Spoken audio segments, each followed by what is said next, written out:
Hey everyone, welcome to the Dev Diary for Patch 2.2. I'm Jane Chen, and I want to give you a peek into the stuff coming to Wild Rift over the next couple of months. Today, we're going to be covering brand new champions, some amazing skins, and an update on choosing your position in-game, and even newer ways to play Wild Rift. So stick around. This is our biggest patch yet, so let's get right into it. We want to officially welcome all the players in the Americas into the open beta. We know you've been patiently waiting, and we're thrilled to finally launch Wild Rift in your region. To get you caught up to speed, we're introducing a special limited time event called Wild Welcome. During this time, you'll earn champions and other content faster to help you get started. Of course, that's in addition to the rewards you'll receive for your time and investment in League of Legends by logging in using your Riot Games account. Very soon, we'll be adding in-game support for Arabic. It's taken us some time to get it ready because we've adjusted the game's UI layout completely so it should feel natural to navigate around. Let us know what you think and where we can improve. One of the things we've heard a lot from you is that Wild Rift has a lot of humanoid champs, not as many monstrous types. So let's take a peek into the cave and find out who's coming next.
What happens when two of League's deadliest champions clash in the most dangerous of games?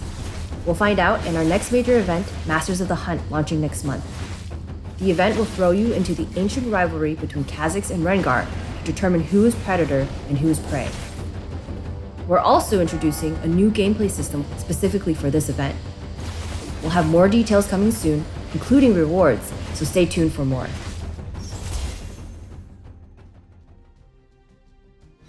As we said earlier this year, we're looking to flesh out Wild Rift's item pool. Patch 2.2 brings a few new items and tweaks, including refreshing the item icons so they more closely match the ones on League PC. Let's dive in. We're adding Frozen Heart, Force of Nature, and Sunfire Aegis to help flesh out the item pool for tank players. Sapphire Crystal now has a mana charge passive on it, so you can stack earlier and evolve your Tear of the Goddess items sooner. Sheen no longer builds out a Sapphire Crystal, making it a more accessible choice to non-mana users. Outside of items, the summoner spell Ghost wasn't seeing a lot of use, so we're updating it as League PC has. It should now be stronger and more fun to use. Its top speed is reduced, but the buff lasts longer now, and on takedown, your speed boost will be reapplied, so now everyone can get excited, just like Jinx. Finally, we're changing the way champions play with higher attack speed. Right now, stacking a bunch of attack speed basically makes you feel like you have no windup on your attacks, giving you an easy way to flawlessly kite or chase as a high-powered marksman. We're adjusting this so it's not so forgiving. We'll be keeping an eye on win rates closely to make sure it doesn't feel too bad for dual laners. Over the past few months, we've been gathering your feedback about quality of life features you want to see in the game. We've heard you, and we're adding some features to make your experience better. We're adding new pings to give you a way to say, enemy missing, and enemy has vision here. For advanced customization, you can now tune the dead zones on your ability buttons. The bigger the dead zone, the harder it is to accidentally aim when tapping abilities. We've added more clarity around when neutral objectives spawn on the minimap. And you can now optionally hide player names in-game, or choose to display champion names instead.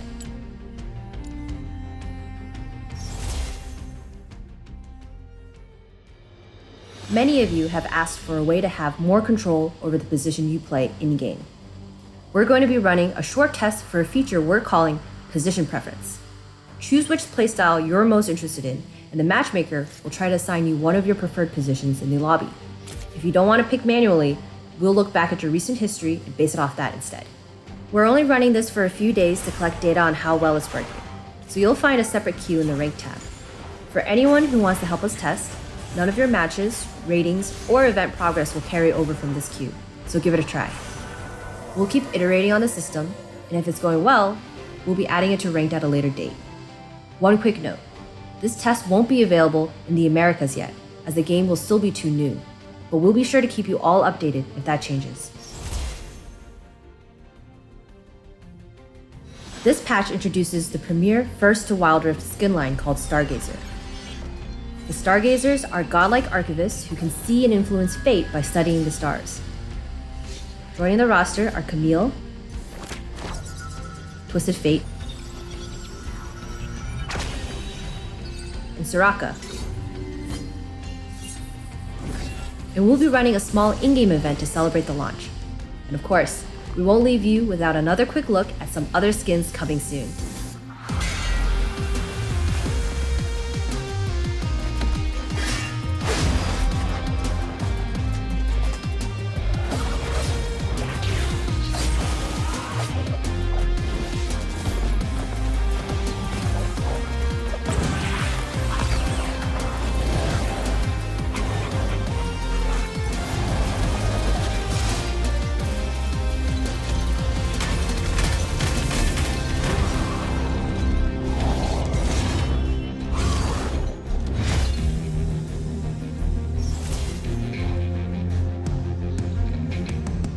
Later in the patch, we're introducing the Wild Pass, a way to get more stuff just for playing. Here's how it works. The Wild Pass works just like you'd expect, leveling up as you play, rewarding you with skins, currencies, icons, emotes, baubles, and other goodies along the way. You can upgrade your Wild Pass at any point to claim all the content you've earned so far.